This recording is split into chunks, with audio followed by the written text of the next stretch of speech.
Now, as we reported, California is struggling with two enormous fires simultaneously. They're being driven by high winds, high temperatures, and a pervasive drought. But as William Brangham reports, you can find these extreme conditions throughout the American West and in much of northern and western Europe, causing many to point the finger squarely at climate change.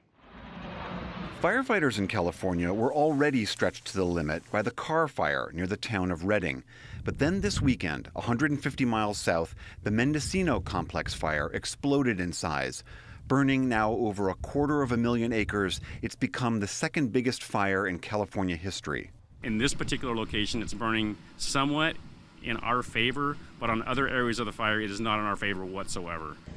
It's been a devastating fire season for California and for other western states, where roughly 85 large fires are burning simultaneously, all exacerbated by a widespread, years-long drought that's created prime, dry fuel for these blazes.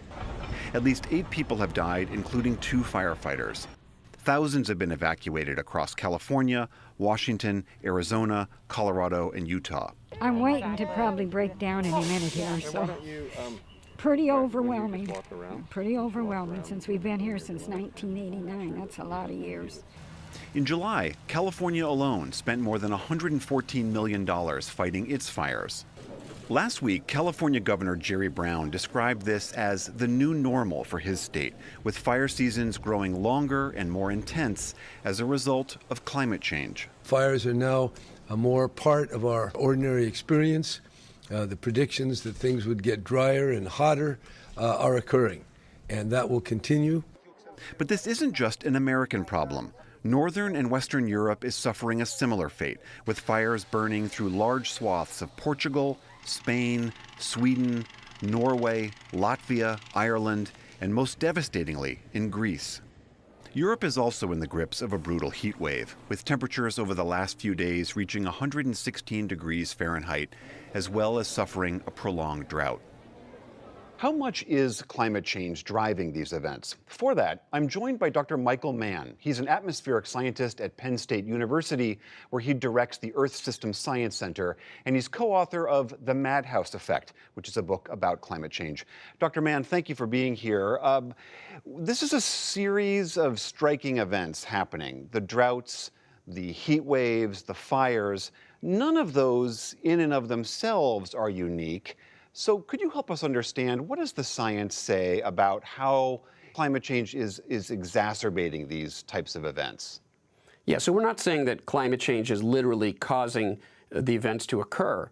What we can conclude with a great deal of confidence now is that climate change is making these events more extreme. And it's not rocket science. You warm up the atmosphere, it's going to hold more moisture, you get larger flooding events, you get more rainfall. You warm the planet, you're going to get more frequent and intense heat waves. You warm the soils, you dry them out, you get worse drought. You bring all that together, and those are all the ingredients for unprecedented wildfires. Now, beyond that, there's something else that we think is happening, and that's why there is this coherence that all of these events around the Northern Hemisphere, extreme floods, droughts, heat waves, wildfires, what connects them is the fact that these weather systems are remaining in place. They're remaining stationary. We have these large undulations in the jet stream, and that gives us extreme weather.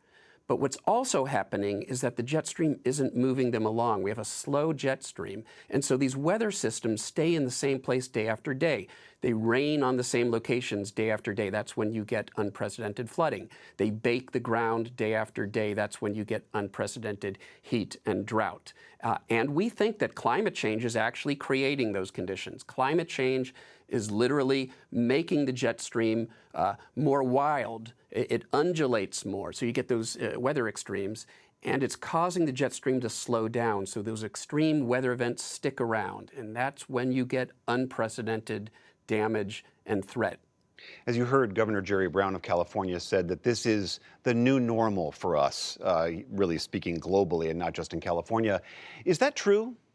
It's actually worse than that. A new normal makes it sound like we've arrived in a new position and that's where we're going to be. But if we continue to burn fossil fuels and put carbon pollution into the atmosphere, we are going to continue to warm the surface of the Earth. We're going to get worse and worse droughts and heat waves and superstorms and floods and wildfires. So it's up to us. If we act to reduce these carbon emissions, to move away from burning of fossil fuels to renewable energy, then we can prevent these changes from continuing to get worse and worse.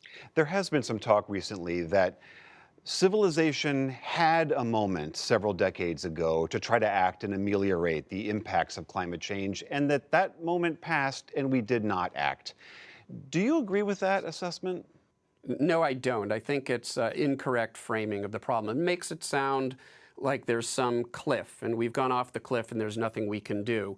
But what we're doing instead is we're walking out onto a minefield. As we continue to move forward onto that minefield, as we continue to burn fossil fuels, we're likely to encounter more and more extreme and damaging and irreversible impacts on our climate. The only sensible thing to do is to stop walking forward onto that minefield. And we can do it. We can move away from the burning of fossil fuels. The Paris Agreement has set a course for us that if we follow and if we improve on that agreement in the years ahead, we can prevent the worst impacts of climate change from occurring.